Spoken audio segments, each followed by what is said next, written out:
রাজধানীর মতিঝিলে Dhaka chamber of commerce আয়োজন করেছে সমন্বিত বন্দর ও লজিস্টিক্স উন্নয়ন বিষয়ক গোলটেবিল আলোচনা। আমরা সরাসরি যোগ দিচ্ছি সেখানে। ঝুঁকি বিবেচনায় 42 মাসের জন্যই দিবে। টাইম ওভাররান, কস্ট ওভাররান সে কোত্থেকে দিবে? এটা কি পাবলিক অ্যাসেট নাকি? এটা তো পিপিপি অ্যাসেট।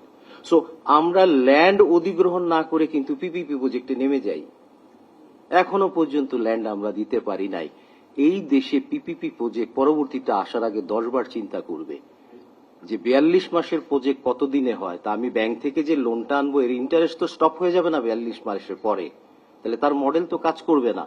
সো এই যে ফ্র্যাগমেন্টেড আমাদের মিনিস্ট্রি হয়ে গেছে, আমরা করেছি রেল মন্ত্রণালয়, শিপিং মন্ত্রণালয়, এভিয়েশন মন্ত্রণালয় এবং আমাদের হচ্ছে হলো গিয়ে রোডের মধ্যে আবার গ্রামীণ হচ্ছে হলো গিয়ে ন্যাশনাল করবে আরএসডি, ব্রিজ করবে বিবিএ। পৃথিবীর ইতিহাসে ব্রিজ করার জন্য স্বতন্ত্র কোনো মন্ত্রণালয় হয় না।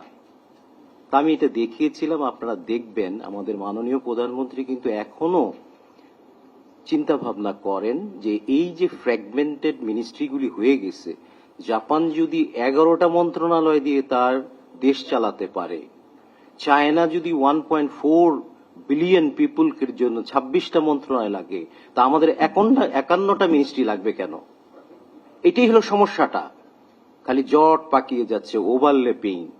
সো উনি দেখেছেন কিনা জানি না, আপনারা লক্ষ্য করেছেন হয়তো, যোগাযোগ মিনিস্টার দিয়েছে রেলের জন্য, রোডের জন্য, রিভারের জন্য একটা, প্ল্যানিং এখন ইকোনমিক্সের জন্য দিয়েছে একটা, এবং উনি বলেছেন আস্তে আস্তে করবেন। অনেক জট পাকানো, এই দেশে রাজনীতি করা অনেক কঠিন, সেই কারণে করবেন, কিন্তু উনি বুঝে ফেলেছেন সমস্যাটা কোথায়।